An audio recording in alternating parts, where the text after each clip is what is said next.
Chandigarh renewal energy and science and technology promotion society the team ਨੇ ਪ੍ਰਧਾਨ ਮੰਤਰੀ ਮੁਫਤ ਬਿਜਲੀ ਯੋਜਨਾ ਤਹਿਤ ਸੋਲਰ ਪੈਨਲਾਂ ਸੰਬੰਧੀ ਜਾਣਕਾਰੀ ਦਿੱਤੀ ਅਤੇ ਇਸ ਪ੍ਰੋਗਰਾਮ ਵਿੱਚ ਸੈਕਟਰ 42 ਅਤੇ 43 ਵਿੱਚ ਰਹਿਣ ਵਾਲੇ ਲੋਕਾਂ ਨਾਲ ਗੱਲਬਾਤ ਕੀਤੀ। ਉਹਨਾਂ ਕਿਹਾ ਕਿ ਸਾਨੂੰ ਸਬਸਿਡੀ ਲੈਣ ਵਿੱਚ ਦਿੱਕਤ ਆ ਰਹੀ ਹੈ।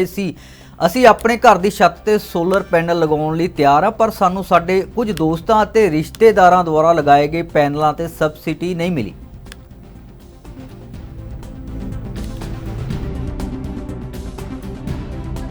आज का प्रोग्राम हमने ये एक बड़े मुहिम का हिस्सा है। हम ऐसे प्रोग्राम नियमित अंतराल पे कर रहे हैं और आज भी सेक्टर 42 में हम लोग आए हैं सिर्फ जनता के बीच ये बताने कि प्रधानमंत्री सूर्य घर योजना जो है वो भारत सरकार की एक बहुत ही अच्छी स्कीम है, जिसमें हमें अपने घरों पर सोलर पैनल लगाने के लिए, अपनी बिजली बचाने के लिए सरकार की तरफ से इकोनॉमिक बेनिफिट दिए जा रहे हैं, जो कि 78,000 रुपये तक हैं। और हम आए दिन ये सारी बातें करते हैं कि एयर पॉल्यूशन हो रहा है, हर तरीके का जो वातावरण है उसमें प्रॉब्लम आ रही है, क्लाइमेट चेंज हो रहा है, ग्लोबल वार्मिंग हो रही है। तो इस सब को लेके जो सरकार, भारत सरकार का ही नहीं, जो पूरे विश्व का जो विजन है वो यही है कि हमें जो फॉसिल फ्यूल एनर्जी है उसको छोड़ के जो अक्षय ऊर्जा है, जो रिन्यूएबल एनर्जी है, यानी कि विंड, सोलर, इस पे शिफ्ट होना पड़ेगा। तो पीएम सूर्य घर योजना इसी मुहिम की एक कड़ी है, जिसमें 1 करोड़ घरों पर सोलर पावर लगवाने के लिए भारत सरकार ने ये योजना चलाई है। उसी के बारे में जनता को इन्फॉर्मेशन देने के लिए आज हम लोग यहाँ पे जमा हुए। कितने के लोग अवेयर हैं? हाल ही की अगर बात की जाए तो चंडीगढ़ एडमिनिस्ट्रेशन द्वारा भी कहा गया था कि जो 5 मरले से ऊपर के घर हैं उनके ऊपर जो है फाइन किया जाएगा अगर वो अपने घर में जो है सोलर सिस्टम जो है नहीं लगाते। मगर लोग कितने की अवेयर हैं? और सर चंडीगढ़ में काफ़ी सरकारी इमारतें भी हैं, क्या उनमें भी जो है ये सोलर प्लांट जो है इंस्टॉल किए जाते हैं? देखिए, सरकारी इमारतों के लिए इसी योजना का पार्ट भी कह सकते हैं या इस योजना से अलग भी कह सकते हैं कि सैचुरेशन ऑफ गवर्नमेंट बिल्डिंग एक अलग हमारा इनिशिएटिव चल रहा है, जिसमें दिसंबर 2025 तक का हमें टारगेट है। लेकिन ये मैं बता सकता हूँ कि हम इस टारगेट को दिसंबर 2025 से काफ़ी पहले पूरा कर लेंगे। मे बी दिसंबर 2024 या 2-4 दिन 10 दिन आगे पीछे हम इस टारगेट को पूरा कर लेंगे। और सरकारी जितनी बिल्डिंगें हैं उन सब पे हम सोलर पावर लगाने में काफ़ी आगे हैं, पूरे देश में सबसे आगे चल रहे हैं। अब जो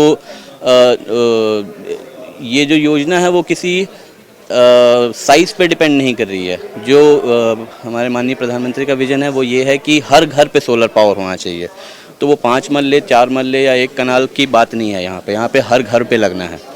और जो नोटिसेस की बात है that is a completely different issue, उस बारे में मैं कमेंट करने के लिए सक्षम नहीं हूँ। वो पीएम सूर्य घर योजना का पार्ट तो नहीं है, मगर हाँ बिल्डिंग बाई लॉज पे दिया गया है, जिसका एक क्लॉज है कि सोलर पावर लगाने चाहिए। तो this is all a part of a vision that is seeing towards future यही है कि सोलर पावर लगने चाहिए, चाहे वो बिल्डिंग बाय लॉ कहे, चाहे पीएम सूर्य घर योजना कहे, चाहे पावर टैरिफ बढ़ा के हम वही बात आप तक पहुंचाएं, लेकिन फ्यूचर यही है कि आपको सोलर पैनल लगाने चाहिए और पर्यावरण के लिए सहायता करनी चाहिए। चर्चा करी कि उनकी सब्सिडी जो है नहीं उनको समझ। देखिए, वो एक पर्टिकुलर स्लॉट था, कुछ लोगों की सब्सिडी रुक गई थी because of financial year change, then model code of conduct लग गया था, देन नोडल डिपार्टमेंट चेंज हो गया था। ये 3 इश्यूज एक के बाद एक आ गए, तो इस वजह से कुछ लोगों की सब्सिडी थोड़ी डिले हो गई है। But that is one time thing, it's not कि यहाँ प्रोसेस में कुछ ऐसा है, इसका प्रोसेस बहुत ही स्मूथ है। आखिरी सवाल पूछूंगा, अगर जैसे सोलर सिस्टम भी इंस्टॉल करवाने के जो EQ लेवल दिन पर दिन खराब हो रहा है उसमें भी कोई जो है गिरावट मिलेगी? हालांकि पराली को कारण बताया जा रहा है, पोल्यूशन जो है जैसे गाड़ियाँ चल रही हैं उसको भी कारण बताया जा रहा है, अगर आपने चर्चा जरूर करनी है। देखिए,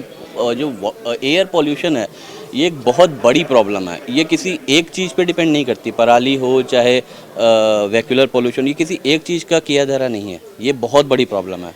ऐसे देखा जाए तो चंडीगढ़ में तो थर्मल पावर प्लांट है ही नहीं, तो हमें तो चिंता ही नहीं करनी चाहिए। लेकिन बात ये नहीं है, जो एयर है, जो एयर पोल्यूशन है, पूरे एक बड़े इकोसिस्टम का हिस्सा है। अगर पंजाब के पावर प्लांट या हिमाचल के पावर प्लांट में प्रदूषण हो रहा है, वो प्रदूषण ऊपर जाता है और फिर सब जगह फैलता है। तो कहीं पे कुछ हो रहा है उसका असर दूसरी जगहों पे वहाँ से 500, 200, 1000 किलोमीटर तक जाता है। तो इसी को इकोसिस्टम कहते हैं, हम सब एक दूसरे पे डिपेंडेंट हैं। तो जो आप AQI की बात कर रहे हैं, इसका कोई एक रीज़न नहीं है। Vehicular pollution definitely is a major reason, पराली भी एक रीज़न हो सकता है, होता ही होगा। Then thermal power plants are a major contributor. इसके अलावा रेफ्रिजरेटर से कंट्रीब्यूटर होते हैं। तो this is a mixture of problems, जिसका एक सॉल्यूशन है कि हम रिन्यूएबल एनर्जी पे शिफ्ट करें। इसके अलावा बहुत सारे सॉल्यूशन हैं जो हम लोग अलग अलग माध्यम से आप लोगों को प्रेरित करते हैं।